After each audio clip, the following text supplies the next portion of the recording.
선수들이 정말 잘하죠. 우리나라 선수들 진짜 잘하는 것 같아요. 우리나라는 땅덩어리도 작고 인구도 이렇게 많지 않은데 스포츠는 정말 잘하는 것 같아요. 뭐 스포츠만 잘하나 경제도 잘하죠. 오늘 뭐 이렇게 그 수출입 동향 지표가 어제 매월 초마다 발표하거든요. 우리나라만큼 그 달마다 수출을 얼만큼 하고 수입을 얼만큼 하고를 딱 일목요연하게 13가지, 14가지 종목을 쭉 나열을 해가지고 뭐 전기전자, 뭐 자동차, 뭐 반도체, 뭐 식품 이런 걸 다 분류를 해가지고 매월 그것도 1일 날에 발표를 하는 나라는 우리나라밖에 없다고 그래요. 그래서 세계에 이렇게 그 경제를 주시하는 사람들은 우리나라에서 발표하는 수출입 동향 지표를 보고는 세계 경제를 추측을 한다라고 그러죠. 그래서 우리나라에서 발표하는 게 굉장히 중요해요. 벨라루스라는 나라가 있는데요. 벨라루스 육상 선수가 망명 신청을 할 것 같다는 뉴스가 떴어요. 이번 올림픽은 참 어려운 상황에서 저거 왜 하나 싶을 정도로 일본 자국민들도 굉장히 싫어하는, 안 했으면 좋겠다라는 민폐 올림픽인데요. 그런 와중에 또 정치적인 이슈까지 생겼어요. 벨라루스 육상 선수인데 이제 뭐 200m, 400m 주력인 모양이더라고요. 근데 갑자기 정부에서 800m도 뛰라 이랬는가 봐요. 자기는 주력이 200m인데 그래가지고 불만이 조금 생겨가지고 SNS에다가 이건 또 아닌지 않냐 이렇게 하니까 곧바로 이제 400m 경기 취소, 자기 본국에서 취소 명령 떨어지고 봉국 송환하라 이렇게 된 거예요.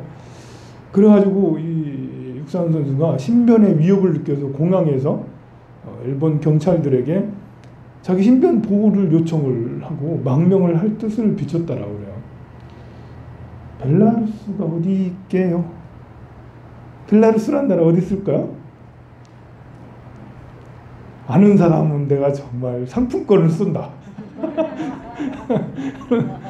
뭐 벨라루스라는 지명조차도 낯설죠. 벨라루스는 러시아하고 독일 사이에 있는 동유럽 국가예요. 이 나라는 이제 이렇게 구소련이 붕괴될 때 1991년에 붕괴될 때 거기서 이제 떨어져 나왔고 그때 독립을 해서 94년에 대통령이 된 사람이 지금도 대통령을 하고 있어요. 94년에 대통령을 취임한 사람이 지금도 대통령을 하고 있는데요. 대통령 선거는 계속 해요. 하기는 4년마다 계속 5년인가? 4년마다 계속 하는데 계속 당선돼. 지금 이 나라 GDP 1인당 GDP가 2018년 기준으로 $6,000 조금 넘어요. $6,000 조금 넘는 이런 진짜 어려운 나라거든요. $6,000면 우리나라는 3만 불이 넘잖아요. 33,000불 이렇게 막 이렇게 되는데요. 중국도 15,000달러가 넘어요. 중국도. 그러면 유럽인데 그래도 우리 유럽하면 우리가 동경하잖아. 야, 저 유럽이면 잘 사는 나라잖아요. 근데 동유럽 국가들은 $10,000가 되지 않는 나라들이 여럿 있는데요. 뭐 조지아나 아르메니아나 뭐 이런 나라들은 $4,000, $5,000밖에 되진 않는데 이 벨라루스라는 나라는 더 이렇게 독재가 심한 나라예요. 그러니까 이제 헌법을 고쳐가면서 계속해서 대통령을 단성을 했고 그걸 유지하기 위해서 뭐 이렇게 개표 조작 같은 거 안 했겠나? 당연히 했겠지. 생각을 해봐요. 대통령 이렇게 개표를 했더니 80% 이상이 찬성. 근데 내 주위에는 아무도 찍은 사람이 없어. 내 주위에는 아무도 찍은 사람이 없는데 70몇 프로, 80% 이러면은 참 이 나라도 이렇게 고통이 심한데요. 농성도 하고 그랬어요. 몇 년 전에는 20만 명이 함께 모여가지고 인구도 1000만 명이 되지 않아요 보면. 그런데 또 한 달 보름 정도 전에는 어떤 일이 있었냐면 그 본국에 이제 벨라루스의 유명 유튜버가 있어요. 이제 이렇게 그 팔로워가 한 구독자가 250만 명 정도 되는 200만 명이 넘는 그런 유튜버가 있었는데 유튜버가 비행기 타고 그리스까지 쭉 가려는데 갑자기 비행기에 전투기가 날아와가지고 가지 마시오 비행기 서라 해가지고 비행기를 다시 끌고 와가지고 거기 있는 그 사람을 체포했어요. 그래가지고 사형 이러면서 이제 왜 그랬냐면 이제 유튜버가 이제 이렇게 인플루언서잖아요. 요즘에는 그 몇백만 구독자가 영향력이 굉장히 크잖아요. 그러니까 반정부 이런 말들을 자주 했던 거예요. 그러니까 거의 뭐 북한보다는 좀 낫지만 북한 수준의 그런 독재를 하던 그런 나라니까 벨라루스의 이 육상 선수가 본국 송환 딱 되니까 정말 신변의 위협을 느낄 수밖에 없는 것 같아요. 이걸 보면서 참 독재라는 건 무섭다. 우리도 만약에 박정희 대통령이 안 돌아가시고 계속 살면서 나는 계속 정권을 유지할 거야 라고 계속해서 대통령을 했다면 어쨌을까? 우리 87년에 개헌하지 않고 전 대통령 그 거사님이 계속 하겠다라고 계속 했다면 어쩔까 이제 참 난감하다 이제. 우리는 다행히 그래도 그 박 대통령께서 돌아가신 것은 참 안 좋은 일이지만 안 돌아가시고 그냥 정권 이양했으면 좋았을 텐데요. 어떤 역사의 중요한 변곡점에서 우리는 국민이 좋은 선택을 했고 성공을 했어요. 4.19도 성공을 했잖아. 뭐 이렇게 그 박정희 대통령이 돌아가신 거는 민중이 뭐 승리한 건 아니지만 그래도 부마 항쟁해서 이렇게 부산 마산에서 이렇게 뭐 해서 원인을 제공했으니까 나름 민중이 역할을 한 것도 있고 전거사는 이제 전 대통령은 그야말로 우리 국민들이 이렇게 4.19를 이룬 것처럼 87년 그 항쟁으로 우리가 이긴 거잖아. 우리 국민이 한 거잖아요. 그 이후에 군사 정부에서 문민정부로 또 민주정부로 계속해서 발전한 것도 국민들이 정말 큰 역할을 했다. 이런 생각이 듭니다. 그래서 우리는 역동적인 국가, 이렇게 살아 움직이는 국가로 아직도 미래가 촉망받는 더 성장할 수 있는 그런 나라인 것 같아요. 좀 불안한 것도 있지만요. 일본 같은 나라는 좀 다르죠. 일본은 1980년대 중후반이 일본이 피크를 찍었어요. 1980년대 후반까지만 해도 미국이 살살 맛이 갔거든요. 1980년대 초중반까지 미국이 피크를 찍고 80년대 중반이 되면서 이렇게 막 흔들리고 야 이제 좀 안 되는 거 아니야? 미국도 이제 좀 하는 거 아니야? 그때 미국은 어땠냐면 분위기가 일본 따라하자 그런 분위기였어요. 일본이 계속해서 성장하는데 끝없이 추격을 해오는 거예요. 미국을. 그러니까 또 일본에서 이렇게 상명하복 문화 위에서 시키면 그대로 하는 거 있잖아요. 뭐 이런 것들도 그 당시에는 야 따라하자. 이렇게 토요타의 무슨 뭐 이렇게 렉서스를 만들고 토요타의 어떤 사내 개혁을 했던 이런 것들도 야 따라하자. 미국에서 일본을 따라하는 이런 이제 일들이 빈번하고 있는데요. 이제 그것이 90년도가 되면서 일본이 갑자기 나락에 절벽으로 툭 떨어진 일이 생겨요. 그것은 이미 예견된 일이죠. 그것이 다시 재현될까 안 될까는 모르겠어요. 그때하고 지금하고 비슷한 게 없지 않아요. 뭐 그때를 한번 이제 다시 복기를 해보면 어떤 일이 있었냐면 일본은 85년도에 플라자 합의라는 걸 하게 돼요. 미국에 플라자 호텔이라는 호텔이 있거든요.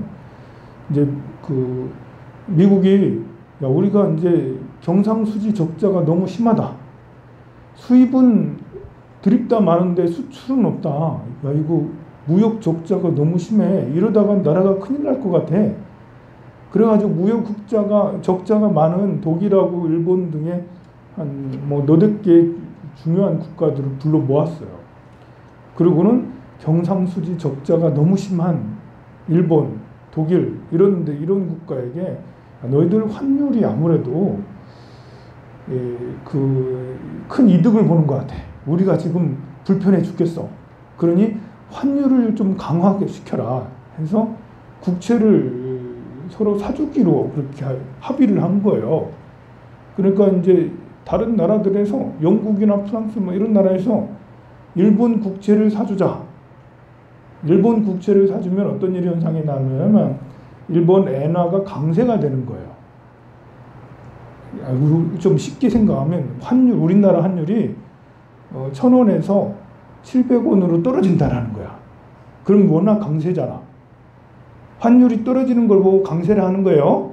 연화가 뭔지 알죠, 그죠? 내가 어려운 말 하는 건 아니잖아, 그죠? 원화가 강세가 되면 그러면 이제 엔화가 강세가 되면 수출을 해야 되는데 수출 이렇게 가격이 경쟁이 안 되잖아요. 비싸잖아. 비싼데 그런데도 불구하고 당시에 일본 제품이 너무 좋았던 거예요. 그래서 비싼 돈에 불구하고도 일본 제품을 사주고 했어요. 그렇지만 엔화는 계속해서 떨어져서 처음에 85년도에 250엔이었던 것이 200엔, 180엔 이렇게 막 떨어지고 그렇습니다. 그런데도 불구하고 괜찮아요, 괜찮아. 강의를 해야 되는데 빨리 끝나고 이제 해야 되잖아. 빨리 이야기를 집약해서 빨리빨리 끝낼게요. 이야기를 여러분들 알기 쉽게 될 수 있으면 정리해서 해줄 테니까 잘 들어보세요. 피가 되고 살이 될 거예요. 그래서 엔화가 강세가 되니까 이제 이들이 엔화가 세지잖아요. 그러면서 무슨 현상이 나타나냐면 이제 그럼 일본 이제 경제가 무너져야 될 텐데 안 무너지고 일본이 이제 이렇게 해외에 나갔던 해외에서 돈 버는 이런 것들이 내수 진작을 하자 하면서 내수 진작의 붐이 일어나면서 부동산 사재기가 생기기 시작한 거예요. 그 부동산이 계속해서 상승하고 하는 거예요. 그러니까 일본 GDP는 이상하게 더 많이 올라가는 거예요. 계속해서 상승해.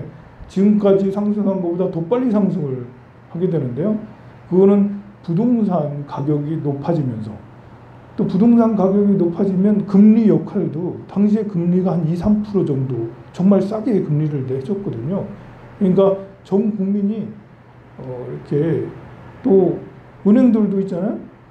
저 땅이 101억 원이면 거의 1억 원을 대출을 해줬어. 그리고 또 그 다음 해가 또 지나면 1억 원 부동산 2억이 될 거 아니야? 그럼 또 그 다음에 또 대출 더 해줬어. 가치가 올라가면 더 해주고 해서 그렇게 해서 부동산 이제 이런 그 경기가 폭발하게 됐는데요. 그래서 그때는 이런 말이 있었죠. 일본 천황의 그 앞마당 정원을 팔면 미국의 하와이를 다 산다. 어디를 다 산다. 미국의 3분의 1을 다 산다. 일본이 미국 땅을 다 산다. 아마 여러분들을 다 들어봤을 거예요.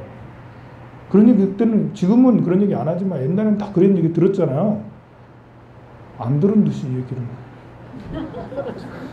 여러분 다 들었잖아요. 그때 일본 땅을 팔면 미국에 나도 아무 경제에 관심 없던 사람도 나도 그런 얘기 들었는데 안 들은 척 하고 있으면 치매도 아니고 뭡니까 도대체. 그래서 일본의 자본이 굉장히 성장을 했었어요. 그런데 90년도에 일본 이제 BOJ 중앙은행이죠. 일본 중앙은행에서 은행장이 바뀌어요. 지금 한국은행장 이제 바뀌고 그런 것처럼 바뀌더니 그 사람이 우리나라 부동산은 너무 과열이다. 그래서 이 과열을 잡으려고 금리를 갑자기 2, 3%에서 6%로 팍 올려버리는 거야. 금리가 이제 2, 3%에서 6%가 되면 엄청 센 거잖아요. 그리고 전 국민이 부동산 과열 때문에 대출을 다 냈어. 그럼 어떻게 되겠어요? 그러면 이제 파산하는 사람들이 생기는 거죠. 그 이자를 감당하지 못해서. 그래서 계속해서 부동산 경기가 막 하락하고 그래. 네, 여러분들한테 이렇게 팁을 하나 드릴게요. 부동산이라는 거는 이제 이렇게 사고 팔고 할 때 잘 기억을 잘 해요. 주식하고 부동산하고 이렇게 매매 기법이 달라요. 어떻게 다르냐면 주식은 이렇게 상승을 해가지고 꼭지에 이르고 난 다음에 그 다음에 내려와서 팔아도 된다고 그러지. 이렇게 그런 격언이 있잖아. 이제 그 무릎에서 사서 어깨에서 판다라는 거 다 들어봤잖아, 그죠? 그런데 이제 왼쪽 어깨냐 오른쪽 어깨냐, 이제 왼쪽 어깨는 상승할 때고 오른쪽 어깨는 하강할 때니까 하강할 때 팔아도 늦지 않아. 그걸 이제 맞추기도 어렵죠. 그것도 어려운데, 근데 어쨌든 주식은 그렇게 해도 돼. 이렇게 오른쪽 어깨에서 왼쪽 어깨 목꼭지를 찍고 넘어와서 팔아도 팔 수가 있어요. 삼성전자나 현대자동차나 이런 것들은 더 팔기 쉬워. 거래량이 뛰어나니까, 거래량이 많으니까 아주 팔기가 그 가격에 팔 수 있어요. 그런데 이제 부동산은 달라요. 부동산도 그렇게 할 거라고 하면 이제 큰일 납니다. 왜냐하면 부동산은 거래량이 낮아요. 거래가 그렇게 많지 않다는 거예요. 주식은 거래량이 많아요. 그래가지고 뭐 이렇게 거래량이 많기 때문에 올라갔다 떨어질 때도 사람들이 거래를 해. 그래서 팔 수가 있어요. 근데 부동산은 올라갔다가 최고점을 찍고 떨어질 때는 거래량이 바닥이에요. 그러면 나는 2억에 팔아야지 하는데 2억에 못 파는 거죠. 그때 되면 1억 5천 내놔도 안 팔리기도 해. 왜냐하면 거래량이 없으니까요. 1억에 내놔도 안 살 수도 있어, 사람들이. 모두 다 안 산다는 거야, 안 산다는 거야. 왜냐하면 더 떨어질 거라는 그런, 뭐랄까, 희망일까, 절망일까? 살려는 사람은 희망이죠. 이건 더 떨어지지 않아? 그러니까 우리 2014년도가 되면 사람들이 부동산 공포가 생겨요. 2012년부터 24년까지는 부동산 가진 사람들이 부동산 포비아가 생겨. 야, 이거 더 떨어지는 거 아니야? 더 떨어지는 거 아니야? 거래량이 바닥이에요. 사람들이 안 사요. 왜냐하면 살려는 사람도 좀 더 기다렸다 사지. 더 떨어지니까. 팔려는 사람은 아무리 매물을 내놔도 안 팔려. 더 1,000만 원 또 내려서 팔려고 해도 안 팔리고, 또 1,000만 원 또 내려도 안 팔리고. 그러니 거래가 이제 이렇게 안 생기면 이게 문제인 거예요. 근데 거래가 많은 거는 이렇게 이렇게 어깨에서 올라갈 때 꼭지에서 팔려고 하면 대단히 실수하는 거예요. 꼭지에서는 아무도 못 팔아요. 왜냐하면 여러분들이 신문지상에 부동산이 최고로 많이 올랐다 이러면서 이제 지금 강남이 얼마다 이렇게 하면 이제 꼭지일 확률이 높거든요. 근데 제일 꼭지에도 그때부터는 거래량이 바닥인 거예요. 이쪽 떨어지는 어깨만 바닥이 아니라 이미 이쪽 어깨에서 거래량이 점점 줄어들기 시작해요. 허리에서 가슴부터 어깨까지 거래량이 제일 많아요. 작년 올해까지 거래량이 엄청 많아요. 부동산 거래량이 엄청 많아요. 그런데 지금 거래량이 줄어드는 것 같죠? 이렇게 분양시장을 보면 우리가 알 수 있어요. 분양시장의 그런 그 경쟁률이 점점 떨어지고 있거든요. 그러니까 지금 확실한 건 아니에요. 그냥 제 내피셜이에요. 여러분들은 제 말 듣고 그렇게 살지 마세요. 그냥 참고만 하세요. 조언을 그냥 이렇게 제가 드리는 설명은 절대적인 게 아니기 때문에 여러분들 판단의 어떤 또 하나의 새로운 기준을 말씀드리는 거지 절대적인 게 아니에요. 그러나 제가 이렇게 살펴본 바로에 의하면 그런 것 같아요. 이게 거래량은 가슴부터 어깨까지가 거래량이 제일 많은 거예요. 그때는 사고 팔기가 아주 쉬워요. 내놓으면 팔리고 살려는 사람도 야 이거 안달이 나는 거예요. 지금 안 사면 안 되겠다라는 거지. 파는 사람도 뭐 좀 아쉽지만 재투자를 또 해야 되니까 또 다른 데가 있어요. 그래도 이렇게 거래량이 좀 많아요. 그런데 어깨에 올라오면서부터는 거래량이 점점 줄기 시작하는 거예요. 어깨에 올라오면. 그러다가 최고 높은 가격은 거래량이 거의 없어요. 그래서 본래 이제 1억짜리 아파트였는데 2억으로 탁 올라갔어. 그리고 2억이니까 내놔야지. 안 사. 올라갔으니까 팔려야 될 것 같은데 안 사. 너무 높으니까 안 사. 이제 이러면 이제 이렇게 큰일 나는 것 중에 하나겠죠. 그냥 참고하시라고. 혹시 이제 매매하고 싶은 사람이 있다면. 그런데 이제 앞으로 이렇게 지금이 어깨냐 아니면 허리냐 머리냐 이거는 몰라요. 이거는 주식도 마찬가지고요. 몰라요. 다만 지금의 가격은 어쩌면 그렇게까지 높은 게 아닐 수도 있다라는 것은 아까 처음에 얘기했잖아요. 우리나라 수출이 역대 최고라고. 지금 한국 정부가 1948년도에 정부 수립 이후 533억 달러라는 이 수치는 그 어느 때보다도 가장 높은 수출을 했고 그것도 흑자로 수출이 이루어졌어요. 그리고 다음 달도 역시 수출이 뭐 계속 호조일 것 같아. 올해 내내 계속해서 수출은 호조일 것 같아. 그러면 기업의 이익률은 높아졌죠. 그리고 게다가 이제 금리가 바닥이에요. 우리나라 금리가 한국은행 기준금리가 0.5잖아. 0.5%면 세상에 이런 금리를 본 적이 있나? 여러분들 살면서.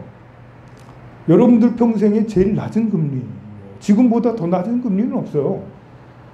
금리가 낮다라는 것은 내가 돈을 빌렸는데 1억을 빌렸는데 옛날에는 그 100만 원씩 이자를 내야 되는데 지금은 20만 원, 뭐 20몇만 원, 또 더 싼 사람들은 10몇만 원 이렇게 그 이자를 내고 할 수 있다라는 거예요. 그러면 대출을 안 받는 사람이 바본 거예요. 여러분들 생각하는 때는 1억인데 그 내가 10만 원도 아까워, 20만 원도 아까워, 20만 원 아까우니까 대출을 안 낼 거야. 이렇게 생각을 하겠지만 그건 아무것도 안 하는 사람은 맞아요. 여러분들이 아무것도 안 하고 집에서 밥하고 빨래만 하고 이렇게 하고만 있으면 그럼 대출 내지 말아야 돼요. 그런데 여러분들이 만약에 장사를 한다. 나는 옷을 팔아서 뭘 한다. 나는 음식점을 한다. 이렇다면 금리가 이렇게 낮으면 물가는 금리보다 더 빨리 오르거든요. 물가 상승률은 아무리 안 돼도 2%는 넘을 거 아니야. 금리가 낮으면 낮을수록 물가 상승률은 더 세지기 마련이에요. 돈의 가치가 떨어지니까 물가는 더 상승해서 올해 짜장면 가격이 3,000원이었으면 내년이 4,000원 된다는 그 자명한 이거는 이제 여러분들이 의심을 하지 말아야 돼. 금리가 낮아지면 물가 상승률은 더 높아서 계란값이 한 판에 3,000원이었으면 금리가 지금 이제 0.5%면 내년이 3,500원, 4,000원 되는 것이 당연한 거예요. 왜 계란값이 이렇게 올랐지? 농산물 가격이 왜 이렇게 곡물가가 왜 이렇게 올랐지? 했을 때 여러분들은 내 월급은 안 오르고 자꾸 물가는 오르고 그렇게 하면서 이게 무슨 대한민국이 헬조선이야 뭐야 이민을 가야 돼 뭐 이민 가면 벨라루스 간다니까 이민 가지 마요. 좋은 데 갈 것 같아도 이렇게 우리 안 그래. 그러니 금리가 낮아지면 당연히 물가가 상승이 돼서 내년에는 물가가 내가 이렇게 그 빌린 돈보다 내년이 가치가 하락된 거예요. 그러니까 장사를 하거나 활동을 하는 사람들은 당연히 돈을 더 빌려가지고 내년의 가치는 더 떨어지니까 그래서 가게를 더 확장을 하든지 아니면 뭐 옷 장사를 하면 옷을 더 좋은 걸 갖다 놓든지 아니면 다른 장사를 하면 뭘 어떻게 사업 확장을 하든지 그렇게 해서 내가 이렇게 그 영업이익을 더 늘리는 사업을 확장하는 이런 게 더 써야 돼. 쓰면 그러면 거기에 따르는 더 많은 자본을 낳는다고 투자를 해서 뭔가를 확장을 하면 반대로 실패하는 사람도 있지만 여러분들은 이제 실패할까 봐 두려웠잖아. 그지? 우리가 뭘 하면 그것이 안 될까 봐 두렵잖아요. 그렇게 되면 이제 되는 일이 없는 거예요. 무엇이든지 리스크를 안고 하는 거예요. 여러분들이 신사업에 진출하거나 사업을 확장할 때는 이렇게 그 흐름을 잘 읽고 거기에 합당한 시류에 맞는 것들을 해서 선택을 잘 해야 되겠죠. 그 보는 눈들은 자꾸 길러야 되는 거예요. 이렇게 나는 전혀 그런 데 관심 없고 할 줄 모른다고 해서 이렇게 무관심할 게 아니고 여러분들이 안 하더라도 산업의 동향들은 계속해서 주시를 하고 살펴보고 있어야 된다는 거죠. 왜냐하면 여러분들만 사는 게 아니고 여러분들 가족들이 있고 아들, 딸도 있고요. 친구도 있어요. 또 내도 언제든지 새로운 걸 할 수가 있는 거예요. 이렇게 스님 저는 영업을 하라면 절대 못 하겠는데요. 시키는 걸 하라면 잘할 수 있는데요. 뭘 팔라고 하면 영업 진짜 못 하겠어요. 라고 그렇게 하는데 사람은 계속 변하기 마련이에요. 아무리 영업력이 없는 사람도 어느 순간에 영업력이 생길 때가 있어요. 아무리 이렇게 시키는 것만 잘하는 사람도 내 것을 해야겠다는 시기가 생기기 마련이에요. 스님 저는 음치인데요. 평생 음치 아니에요. 어렸을 때 20대, 30대까지는 음치였다가 50대에 갑자기 달라질 수 있어요. 스님 저는 몸치인데요. 평생 몸치 아니라니까요. 시기가 달라지면 달라질 수 있는 거예요. 여러분들의 생각이 갇혀 있는 거예요. 저는 스님 뭘 하면 실패만 해요. 아니 실패할 때가 있고 잘 될 때가 있는 거예요. 실패한 기억이 평생을 발목을 잡아서 아무것도 못하게 하는 이건 정말 나쁜 거죠. 성공할 때가 있고 실패할 때가 있는 거예요. 그러면 저는 성공만 해요. 그것도 보장할 수 없죠. 성공만 해도 어느 때는 실패를 하게 마련입니다. 자, 그래서 이렇게 수출입 동향들이나 이런 것들을 살펴보면 역시 지금의 이제 그거하고 금리를 이렇게 보면 금리가 이렇게 낮으면 당연히 세상 사람들은 대출을 많이 받게 되고 또 내가 안 받으면 옆에 사람이 받고 기업이 받고 또 어딘가는 보조금을 받고 막 이렇게 해서 유동성이 많아져요. 유동성이 많아진 건 돈이 많이 풀렸다라는 거예요. 미국 같은 경우는 우리나라보다 훨씬 더 미국은 이렇게 그 국가 부채가 21조 달러 정도 됐었는데요. 작년만 해도 미국의 이제 그 GDP는 21조 달러예요. 그러니까 2경 5천억 조 뭐 이렇게 그 정도 되는데요. 작년부터 올해 동안 30% 정도의 비용을 더 부채가 됐어요. 그래서 30조 달러 정도의 부채가 생겼어요. 그 말은 30%에 더 많은 돈이 풀렸다라는 거예요. 미국이 올해 이제 연평균 성장률이 7.09% 성장할 거라고 그래요. 우리나라는 이제 3.8%에서 4.5%로서 상향했잖아요. 너무 어렵나요? 자꾸 뭐 몇 프로 나오니까. 우리나라의 경제 성장률은 이만큼 나오는데 미국 성장률이 더 높은 거는 GDP라는 것이 유동성도 포함되기 때문에 그래요. 연준에서 돈을 계속해서 이렇게 1,200억 달러씩 국채도 사주죠. 또 국가에서는 또 계속 쓰죠. 이러니까 이제 경제 규모가 굉장히 커져서 그러는데 그만큼 이제 이렇게 돈이 많이 풀리면 돈의 값어치가 떨어지게 돼 있는 거예요.